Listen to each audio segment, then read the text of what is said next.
মালদার গাজল ব্লকের পান্ডুয়া অঞ্চলের তৃণমূল যুব কংগ্রেসের কনভেনর রাজকুমার ঘোষের নেতৃত্বে 136তম বর্ষ শিক্ষক দিবস উদযাপিত হয়ে গেল। ডক্টর সর্বপল্লী রাধাকৃষ্ণনের প্রতিচ্ছবিতে মাল্যদান করেন।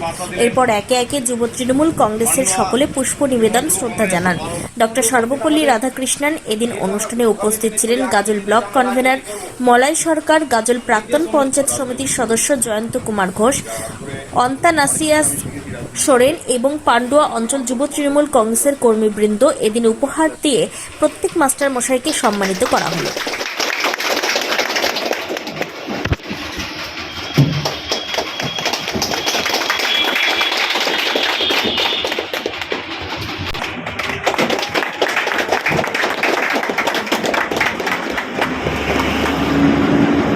ডক্টর সর্বপল্লী রাধাকৃষ্ণন তাকে তার ছবিতে আমি সম্মান জানিয়ে এখানে উপস্থিত আছেন আমাদের অঞ্চল নেতৃত্ব, সনাতন নিবারণ পঞ্চায়েতরা।